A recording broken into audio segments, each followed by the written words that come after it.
Calvinism is a popular form of Protestantism that is blatantly illogical for many reasons. One of the defining features of Calvinism is its teaching on predestination. Calvinists believe in something called double predestination. Double predestination basically says that God just decides to save some people and damn others, and it has nothing at all to do with human free will. But here's the catch.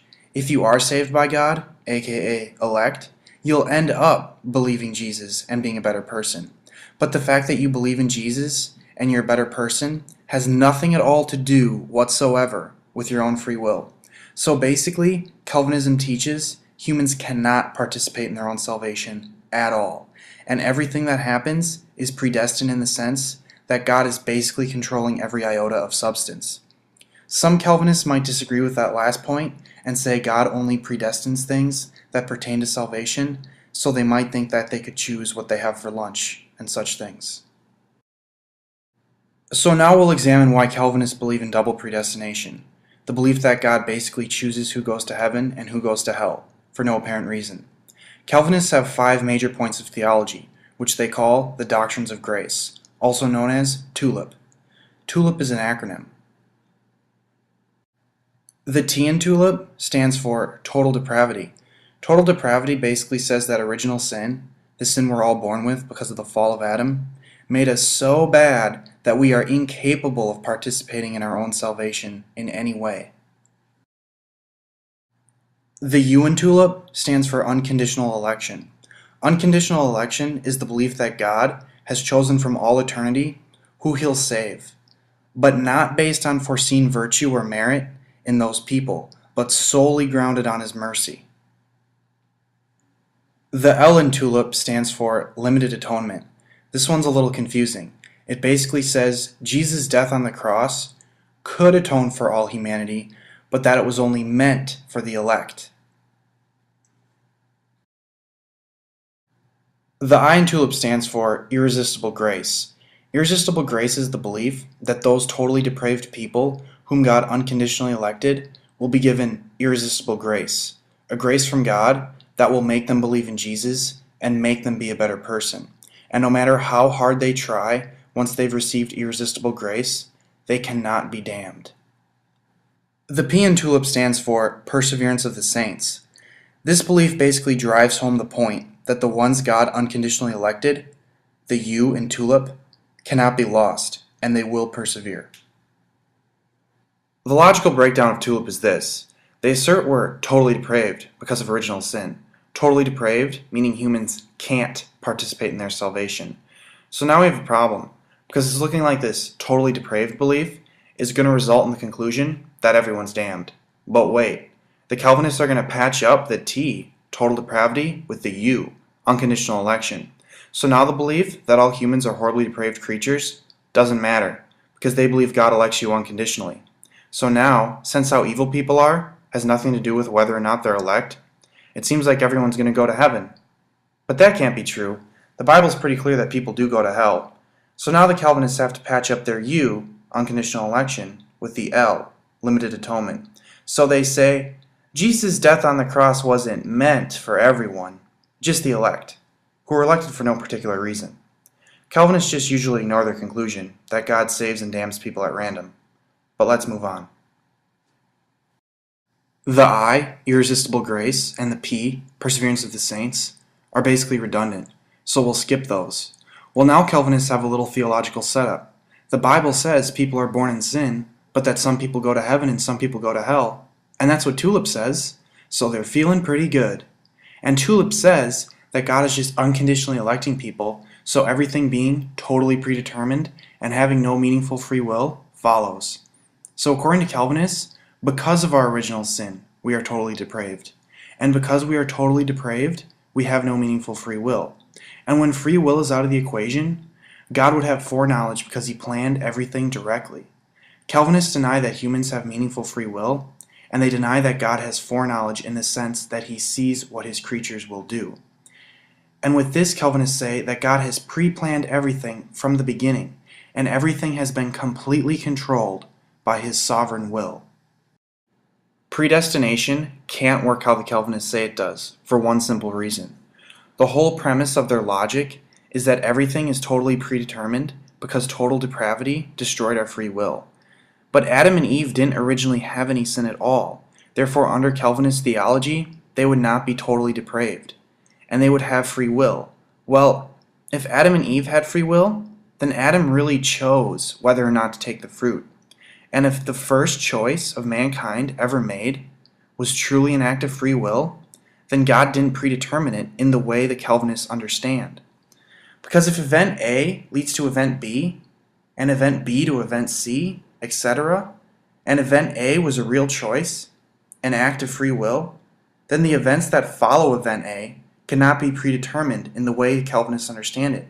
Because if God didn't predetermine event A, and all events derive from event A, then the following events were not totally predetermined. The Calvinists are obviously wrong in how they understand predestination. The nature of predestination is mysterious. It is a combination of God's will, God's mercy, God's justice, God's foreknowledge, and human free will. That's one reason the Calvinists are wrong. Next, Calvinists, like many other Protestants, will say all sins are equal before God. They do this because they want to make it seem like actually living a holy life is an impossibility. So for example, if you knew what to ask a lot of them, they would reluctantly say being a little unjustifiably upset is equal before God to murdering a small child. They do this because once they convince you that you yourself can't be good, they will use that false premise to conclude that we must be saved by faith alone. To try and prove that all sins are equal before God, they will quote James 2:10. For the person who keeps all of the laws except one is as guilty as a person who has broken all of God's laws. For the same God who said, "You must not commit adultery," also said, "You must not murder." So if you murder someone but do not commit adultery, you have still broken the law. James 2:10-11. In Catholic theology, there are mortal sins and venial sins. A mortal sin, if left unforgiven, will send one to hell, but a venial sin only weakens the soul. What they don't realize is that James was talking about any mortal sin being enough to send one to hell. That's why the examples James uses are adultery and murder, both of which are mortal sins. And yes, giving willful consent to impure thoughts is also a mortal sin, for the Protestants will counter with Matthew 5:27-28. Also, the Bible is very clear that sins have degrees. But whoever causes one of these little ones who believe in me to sin, it would be better for him to have a great millstone fastened around his neck and be drowned in the depths of the sea. Matthew 18:6. Jesus answered him, "You would have no authority over me at all, unless it had been given you from above. Therefore, he who delivered me over to you has the greater sin." John 19:11. The Bible also points out how a deliberate/willful sin can make us lose our salvation. Sinning deliberately, by the way, is one of the requirements for a mortal sin, the kind of sin that sends one to hell if it remains unforgiven. For if we go on sinning deliberately after receiving the knowledge of the truth, there no longer remains a sacrifice of sins, but a fearful expectation of judgment and a fury of fire that will consume the adversaries. Hebrews 10:26-27. Also, St. Augustine, who the Calvinists admire, made the Catholic distinction of venial and mortal sin. When ye have been baptized, hold fast a good life in the commandments of God, that ye may guard your baptism, even unto the end. I do not tell you that ye will live here without sin, but they are venial. St. Augustine, on the Creed, a sermon to the catechumens, paragraph 15. Calvinists, since they are Protestants, believe in, quote, faith alone, and by that they mean only those unconditionally elected receive, quote, faith, by which they are saved. To try and prove faith alone, the Calvinists quote Paul. For all who rely on the works of the law are under a curse, for it is written, Cursed be everyone who does not abide by all things written in the book of the law, and do them. Now it is evident that no one is justified before God by the law, for the righteous shall live by faith. But the law is not of faith, rather, the one who does them shall live by them. Christ redeemed us from the curse of the law by becoming a curse for us, for it is written, "Cursed is everyone who hangeth on a tree." Galatians 3:10-13. They don't realize that Paul's talking about being free from the old law, things like circumcision, etc. Let me be clear. Calvinists, like other Protestants, actually believe that, quote, Christians are not under any laws at all, even the Ten Commandments. Let me play a clip of the famous Calvinist John Piper saying this.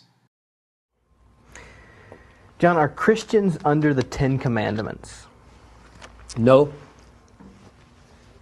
The Bible says we're not under the law.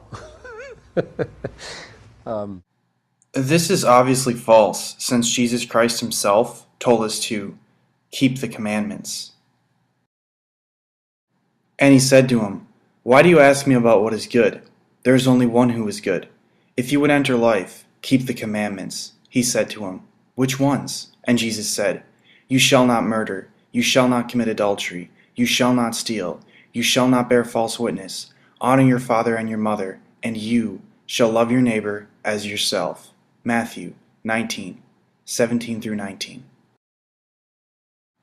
So clearly, we need to obey the words of Christ and keep the commandments. But here's the funny thing. Calvinists will quote Paul saying that all who rely on the works of the law are under a curse, and try to prove that we have been, quote, freed from the law. And by that they mean all laws. But they don't even believe that, because they think people were always saved by faith alone. So according to them, prior to Christ, we were saved by faith alone. And after Christ, we're saved by faith alone. So what have we been freed from according to them? They can't say the old law, because that would prove the Catholic position. They can't honestly say works, or works of the law, because they never believed that we were ever under the law in the first place. But they say works anyway. Calvinism, like all forms of Protestantism, is a totally illogical and man-made religion. That's why it's named after a man, John Calvin.